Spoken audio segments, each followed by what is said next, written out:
One of the most ubiquitous items in Factorio, besides the also important belt, is the humble pipe, a building whose sole purpose is to move fluids from one place to another. Any completed Factorio run will most likely at some point encounter a pipe as a means to provide water for power or transport oil to be processed into advanced materials.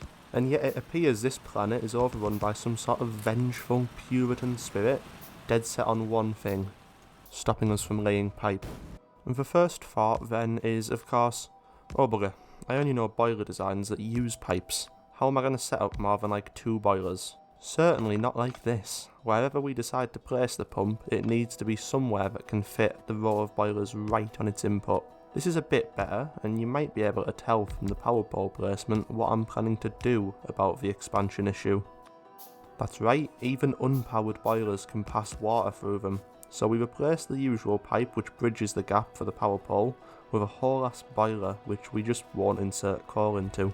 But for now, we only need the one boiler anyway, so I run some power poles over to near my miners to provide power for labs and a few assemblers once they're researched. I've been trying to train myself to play the game a bit more efficiently to stop these videos taking 40 years to come out, which starts with little builds like this to reduce handcrafting at this early stage. I've also been peer pressured by the many commenters from over the last couple months into using more quote-unquote efficient design for my miners, and although it is more expensive, I can admit it's a bit more aesthetically pleasing, which is obviously more important. I fell asleep at the wheel placing these furnaces down, evidently, but with it we can now move our iron production from the stinky hand-fed burner setup to a proper smelting stack. I then get to work on my starter base, which I'm about 87% positive and 100% sure I subconsciously stole from Nero's, and then horrifically mutated over the course of dozens of runs of memory-related broken telephone. I have to say, a base which makes buildings first and science second is a lot more convenient, even if a bit less efficient. I do actually automate pipes, as even if we can't place them, we still certainly need them to craft with, such as in boilers and steam engines, which I'm using to steadily elongate my power plant. Without pipes, the steam power is like 75% as space efficient as it would have been otherwise, but fortunately that's not a metric we're particularly concerned about. Any further science progression from here, be it military or chemical in nature, will require steel, so I get a stack quickly set up for that. Proper allocation of iron ore would require a 4 to 3 lane belt balancer, and I'm not the kind of nerd who knows how the hell to do that, so I'm just going to get one off the internet via the magic of a blueprint string. I can then jank together this engine setup, and it's at this point my lawyer has advised me to call this my starter base. I often re-roll maps until I get one without touching ore patches, but I didn't bother this time, so I have to suffer separating a split belt of iron and copper ore. Soon the engines are put to use, as we get a vroom together to go scout and hopefully preemptively assassinate some biter bases. This map is on a railworld preset, so although we won't need to worry about any biters expanding into our territory, we do need to worry about our pollution cloud expanding into their territory. I realise that I'm going to have to kill a lot more nests going forward, and so get to work setting up military science. It's not always something I bother with early on, but I realised that since I had all the ingredients right there anyway, there's no reason not to. The next thing I automate is barrels, because this is a challenge run, if you forgot in all that setup. We're getting belted up to this oil patch up north, and this pump design is a fleeting glimpse into the hell we're approaching. I didn't mention it earlier, but as well as pipes being banned, we also can't use tanks, pumps or underground pipes, meaning the only option with any sort of fluid output is to connect it directly into the fluid input of another building, in this case a tier 2 assembler for barreling. And if you think building an oil field in vanilla is annoying, try this. We won't need a massive amount of oil, for now at least, so I can just set up half the patch and save the rest of the suffering for later. You're welcome, future me. Now it's time to try and figure out what we're doing with the oil processing itself. Basic oil processing is actually relatively simple. Emphasis on relatively. Although I quickly realise it will be a lot easier to just turn the petroleum directly into sulphur or plastic, rather than barreling it first. Funnily enough, it looks like the hardest part will be getting the water into the build, and although I considered bringing it in barreled, I decided to use water's one unique property: its ability to be transported via boiler. Even this is not a get out of jail free card, however. is when it comes to taking corners, the only way to do that is by barreling the water and then unbarreling it with a assembler facing a different direction. It's not so bad, just needs priming with a couple barrels. Once the crude oil barrel belt is connected, however, all appears to be working as intended, and it's not long before we produce our first sulphur. One sulphur plant probably won't be enough, and rate limited by the oil refinery, it practically functions as half a plant anyway, so we get another one put together. Splitting fluids requires similar barreling shenanigans, but why I decided to bother with the boilers bridging the two instead of just running a belt of water barrels, I'm not 100% sure. A wise up for the sulphuric acid plant, running these little belts to move the water instead. With the sulphuric acid I can start stockpiling batteries ready for the robots later. I could if I had them researched anyway.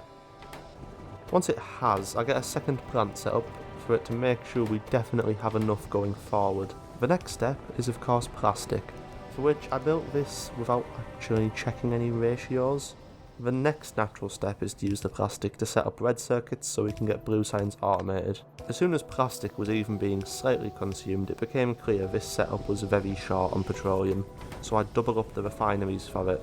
We can also create explosives with our sulphur, which rather than mess around routing water for, I decided to just place scenically on the lakeside here, so that it can happily contribute to greening the water in close quarters. I turned them straight into rockets to hopefully make clearing biters a lot less of a pain.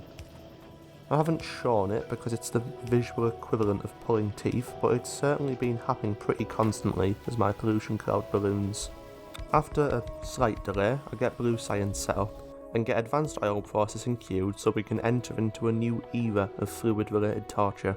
In the meantime, I start automating some modules, as we can use a combination of speed and productivity modules to bring the oil refinery to chemical plant ratio slightly less out of whack.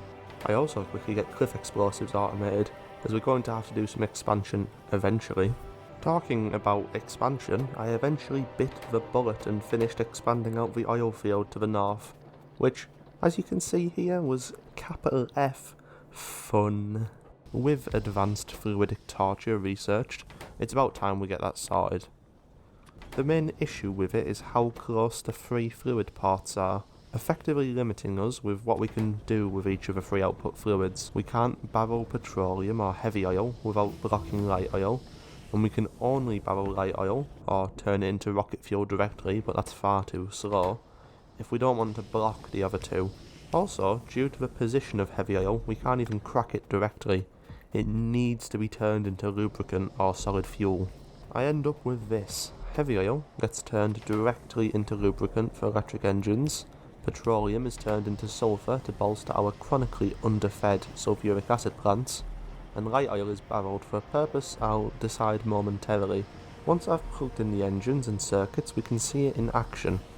I considered, briefly, turning the light oil into solid fuel as a source of power, but ultimately decide on turning it into rocket fuel, which we can stockpile over the course of the next few hours up to the rocket launch. Similar to the batteries though, we don't have it researched yet, so this build will sit dormant for the moment. Here's me melting a nest, so I can show that I am actually doing it, but also why I'm not bothering to show it. The rocket goes brrrr.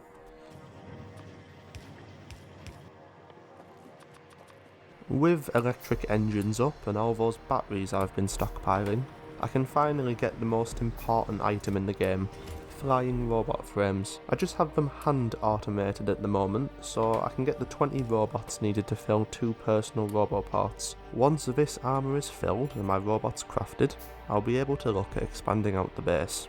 I came back the next day with a fresh mind and realised, oh yeah, it'd probably be pretty beneficial to actually automate the robot frames so I can get a decent robot network put together, so I do that. I even get an assembler ready for logistics bots, although we haven't researched them quite yet. Obviously we can't keep using coal power forever, and nuclear is quite impractical with our limitations on fluids, so the answer is solar, starting with me automating accumulators here. Solar panels quickly follow suit. Along with roboports and substations, that's everything we need automated to start working on some solar fields. Whilst I wait for enough buildings to craft, I automate rails, signals and pylons ready for us to put together a train network. Naturally, I forgot to carry over my blueprint book from any of my previous runs, so I must reinvent it yet again. The next thing I need to blueprint from scratch is a solar array, and the ideal ratio of solar panels to accumulators for one of these things is 25 to 21, so I get it close enough for my liking and then just go with that. Since there is a robot part included, I can just copy it around a few times and let my fledgling robot network put it together in the background.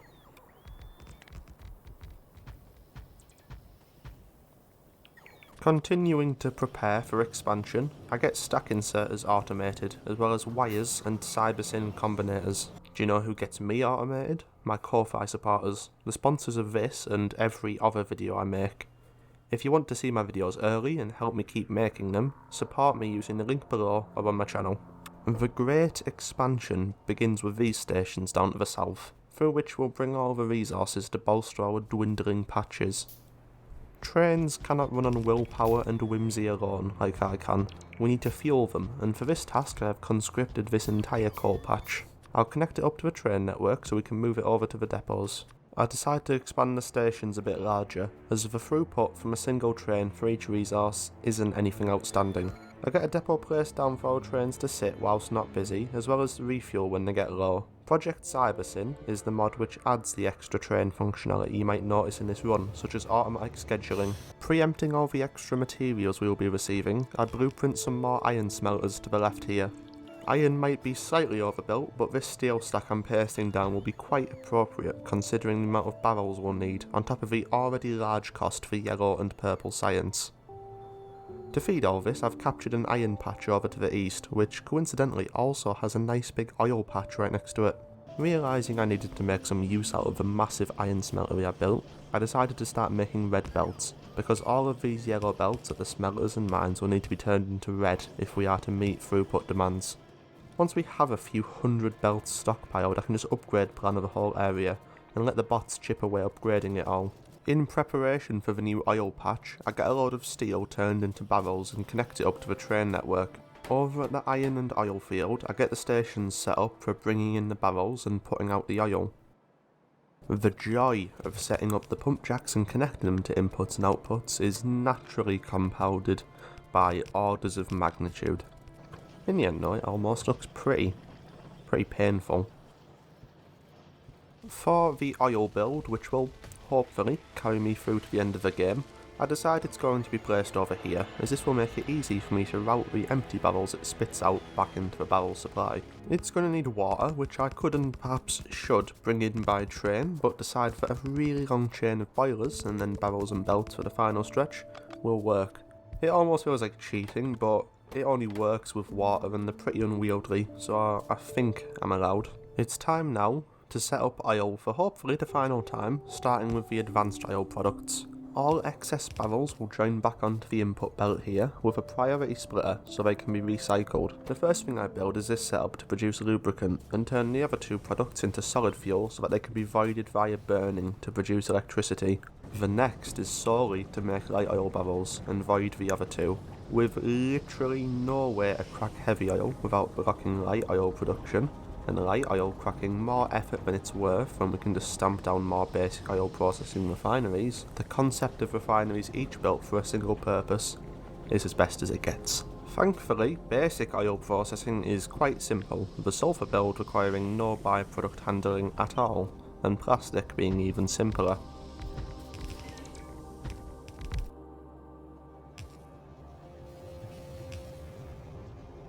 I do eventually get all of these oil products routed out, and now it's time to get the last two science packs done.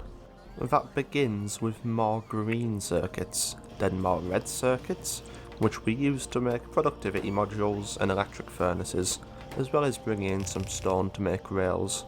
Blending those in a flask makes the forbidden grape juice of purple science. In the meantime, our barrels backed up, so I built a buffer for the returning barrels. Essentially, there ended up being so many barrels in the system, as they were going out faster than they were coming back, that there wasn't enough belt to hold them all, so we just need this to store a couple more. I also shot together this sulfuric acid build ready for blue circuits. The circuits themselves need some more assembler and assembler action, directly emptying the barrels into them. I straight up just be connecting the robot frames from the starter area to my yellow science and not using it. What's it? Well, let's just say my advanced aisle setup I just built. And with blue circuits connected up, that's 2 of the 3 ingredients for yellow science. The final ingredient is of course low density structure, which we can quickly put together up here. Building this taught me one very important fact. I have not even nearly enough copper. I need to get a new mine connected for that too.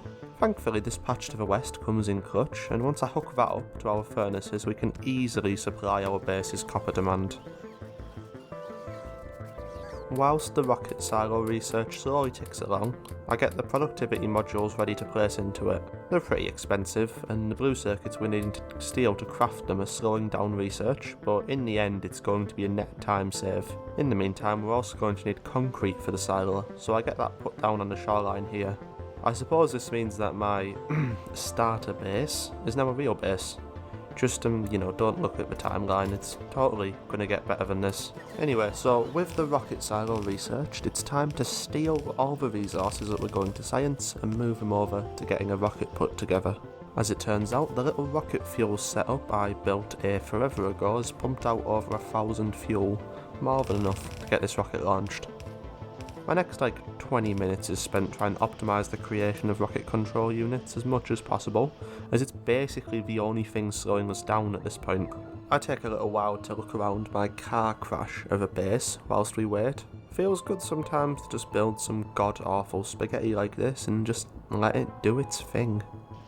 It's not long before the rocket pops out of the silo and I can hop in and leave this forsaken place.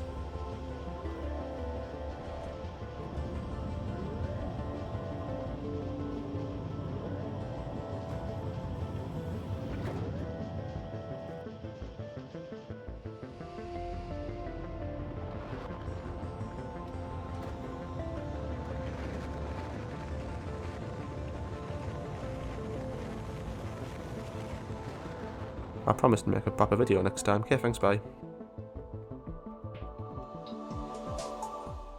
Special thanks to my Ko-Fi supporters: Acrid Arsonist, Arome, Japamela, Greenest God, Watcher, Scovey, Dick Dastardly Enthusiast, Hunter, Two Step SA, Nathan14321, Foxtrot 9000, Das Tom, Leo, Shrunk Hoovy, Dr. Ducklums, Bottle Water, Hat Guy, Crow, Cloudhunter77, Mission, Lebo the Gazebo, Just Be Cool, Dampire, Mig, Benjamin Gagney, Lula, Zach, Wapdragon3, Promoron, Hey1121, Justice, Michael Schoening, and The Fiendish.